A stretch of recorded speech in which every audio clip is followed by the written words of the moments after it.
presenting a bouquet and a shawl. The presentation being made by Dr. Vinita Kamran, President, ASISC. And now it's over to our chief guest, Mr. Sircar.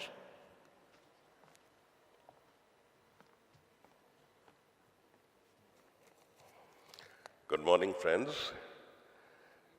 Respected Archbishop D'Souza, Dr. Emmanuel and Mrs. Emmanuel, Mr. Aratone from the Council and Mrs. Aratone, others associated with the Council, Dr. Vinita Kamran of the Association, Mrs.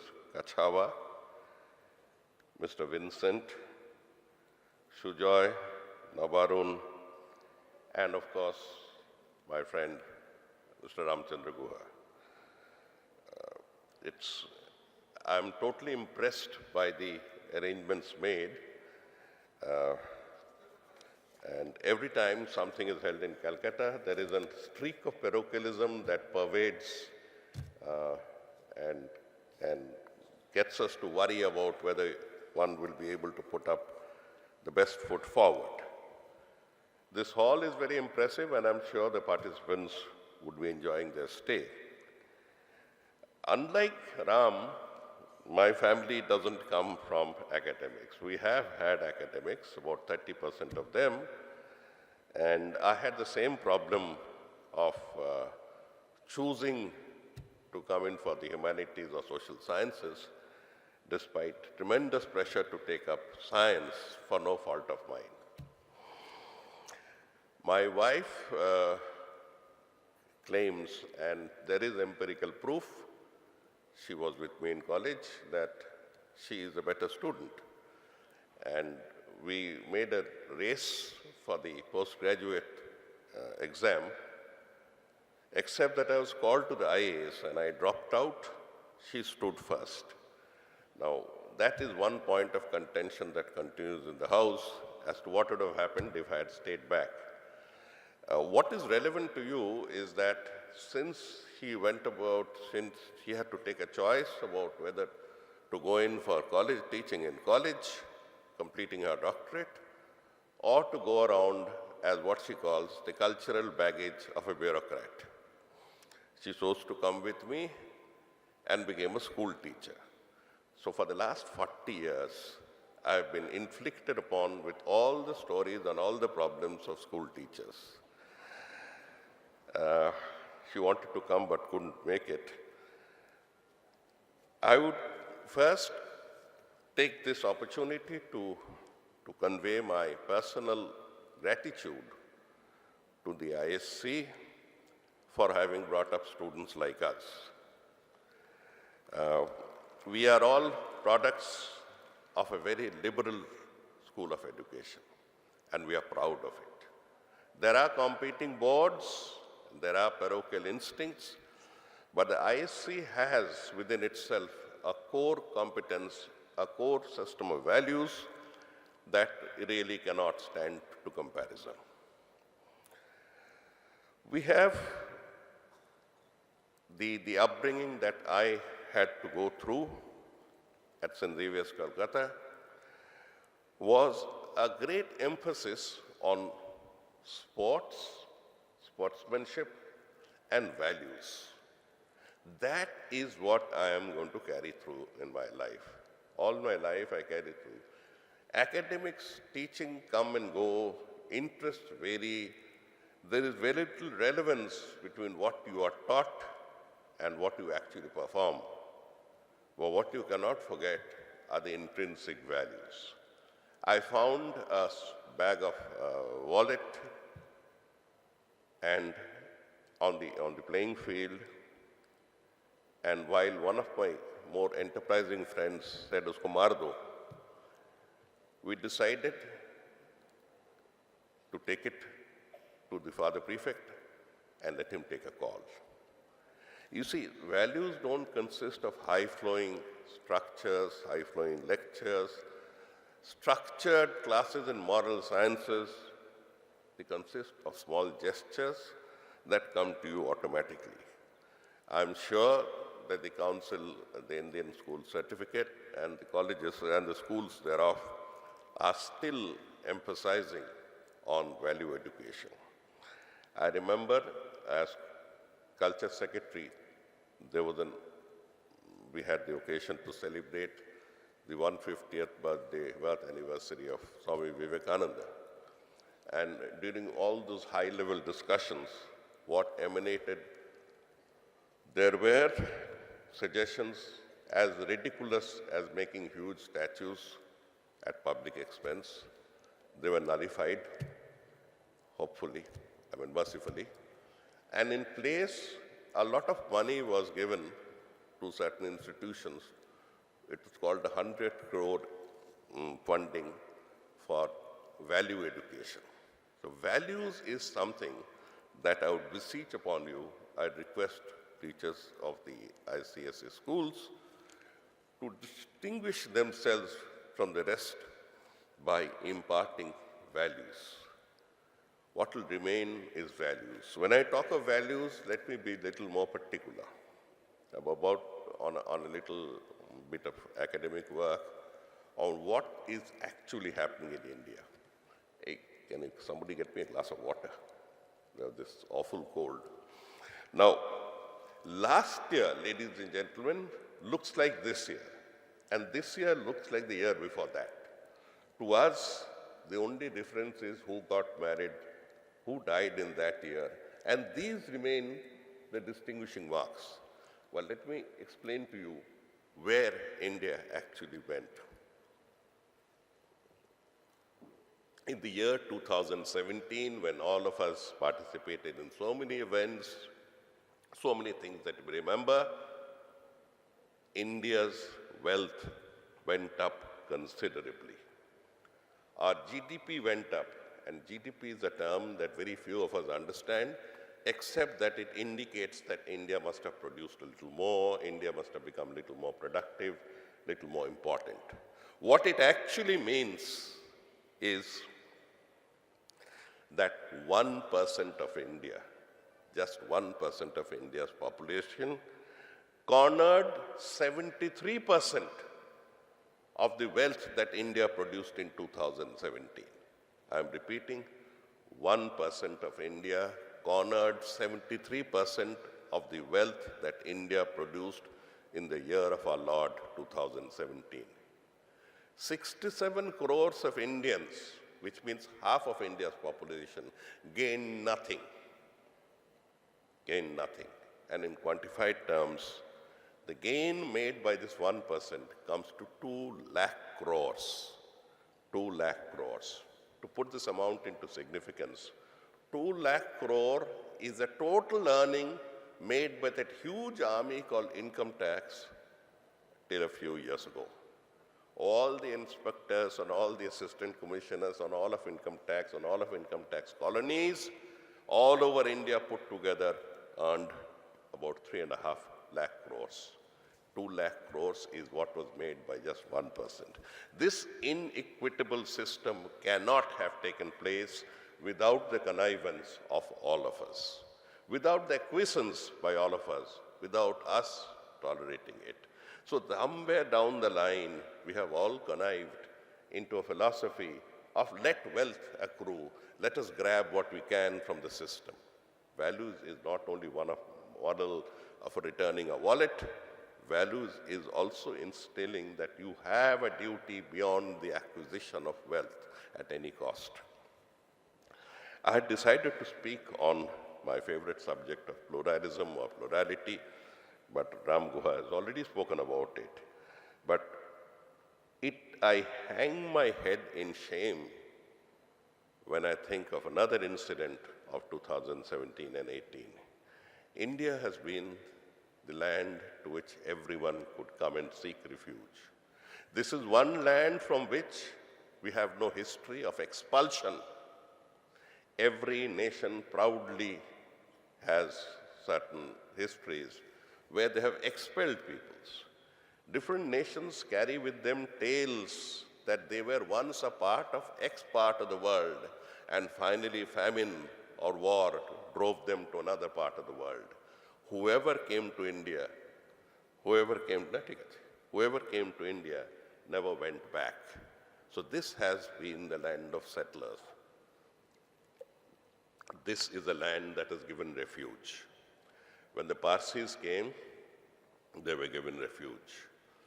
When the Christians came, Thomas Kama came in, one of the first, he was given refuge. Refuge does not mean that the system automatically stands at the port with garlands to welcome. Refuge means accepting with contemporary doubts and then assimilating them so that the best of the qualities that immigrants bring with them are absorbed into the mother culture of India. I remember the incident, the legendary legend that the Parsis talk of. At the port, they were questioned, and the Raja said, India is full. We have no space. Imagine 1,000 years ago, the same problem. And the Parsi high priest asked for a glass of milk, and that glass of milk was to the top, and said, look, there is no space for you. He took a little packet of sugar and put it in it. The sugar didn't spill out the milk. And that is an apocryphal story when he handed it back to the local Raja saying, you are full, we are the sugar, we will assimilate into your body. And the contribution of the Parsi people to the history of India is incomparable. We have been the country where everyone has got refuge. And last year, we had to go through the ignominy of criminally chasing Rohingyas. I am not saying that this country should stand at the borders saying, welcome Rohingyas. But if some have contested against all tribulations to reach a certain point, the Indian nation was palpably wrong in expelling them, taking extra efforts to expel them. And parallelly, what hurts more was a notice that those of Hindu extraction are welcome to settle in the Northeast. This is hurting. This is not the spirit of India. This is not the India into which I was born and you were born. So plurality or pluralism is beyond just the acceptance of certain normative behavior. India survives on a series of Magna Cartas, a series of treaties. At every point of time, every ethnic group had its own difficulties with the mainstream. Small treaties were made, and the sum total of the treaty is what we call plural India. I mention this to the principals of ASISC schools because remember, each school is a center where plurality can be practiced. As Ramat put it, each principal is basically the ambassador of the principle of plurality. There is a lot of discretion within you to explain, to propagate from your heart to your students the message of plurality, tolerance, diversity. These constitute the bedrock of what India is today. Despite whatever is the curriculum and whatever are the instructions that come in from whichever body, there is a lot of autonomy within you to inculcate these values. Coming to this, the question of, I had just read about question of a series of Magna Cartas, a series of treaties with which India has made. I'll give one small, very common sense example to distinguish India, into which I was proudly born, from the rest of the world. There are 4 mega multinational state formations. 4 mega multinational state formations in the world. The first multinational state of huge proportions is obviously China. But China's history begins around the time of Ashoka, when their emperor, Qin Shi Huangdi, decides to go in for homogenization. Complete homogenization, one people Han, one nation China, one currency, one liang, one. We are homogeneous. China chose in the 3rd century BC 4th century, 3rd century BC, a path of complete homogenization. And the time that distinguishes these edicts of Qinsheng Wangdi from Emperor Ashok, who was his contemporary, is that of plurality. His 33 edicts are in different formats, in different languages, and the basic message is one of tolerance. This is the root program difference between China and India. I mention China because it's a very successful, may God help it prosper more, a multinational state. But despite the fact that it's a multinational state, it is one homogeneous state. Move on to the next. We speak of Russia. In one sentence, one can explain the history of the Russian people by saying it was Russification, Russification, and Russification all the way, even when the Russian Republic extended itself through the Soviet structures. Move on to the third, the American. I need not talk about Trump. That would take too much commercial, it would require a commercial break for that. But even before Trump, America, despite all the breadth of his heart, has still believed in homogenization. You would not be accepted as Sham Narayan, you would have to become Sam to comply with the deliberate Western Anglo-Saxon Protestant, white Anglo-Saxon Protestant ethic. So there is a domineering theme of homogenization in America, despite it being more liberal than the other two. India has never imposed values, not until the present unfortunate period. We have had the freedom of speaking English,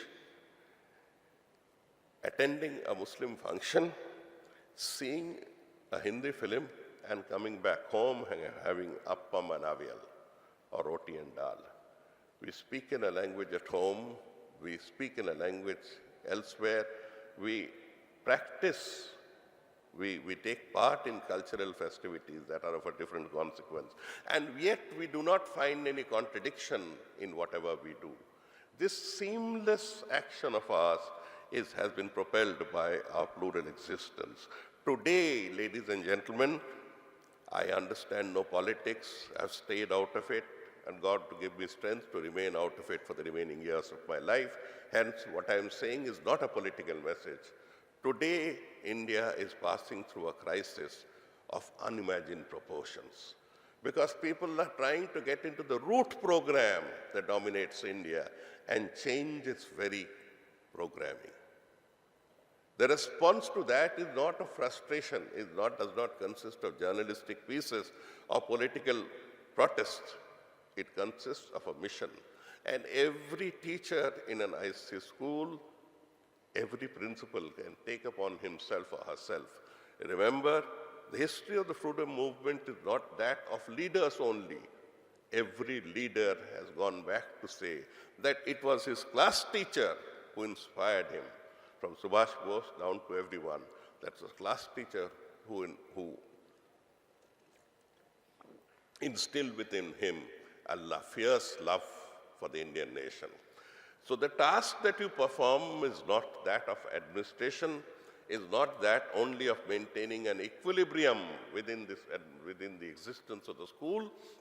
It is incumbent upon you, and it's my plea to all of you, to realize that your nation and my nation is going through a crisis that requires a response. And that response can be through very small measures, like inculcating the federal spirit, the plural spirit more and more. We celebrate holidays. We look forward to holidays. But can we stop for a minute? Can we stop for half an hour at an assembly the day before the religious holiday to explain the significance of Eid al-Fitr, to explain the real significance of Easter, so that those who celebrate it or partake of it on the next day understand little more than the fact that tomorrow is an Easter holiday, tomorrow is Good Friday. So we need to put in the spirit of the other through a deliberate effort, and no curriculum will tell you how to do it. It is your internal spirit that will motivate you. And this is my last request to all of you, that you have a strength that you cannot imagine. All of us, in fact, I just thought of passing on an article to Shujoy, and he can circulate it to teachers. Whatever I owe it to a teacher of the ICSC school. I've singled out one because he made a most profound impact on my life. Remember, all of you have that opportunity. God has given you the chance. And my request is, please avail of it by raising your hand against those who seek to impose an artificial, homogeneous, deadly homogenization structure on India. This India belongs to you and to me, ultimately to us, not to those who come in for 5 years. Thank you very much.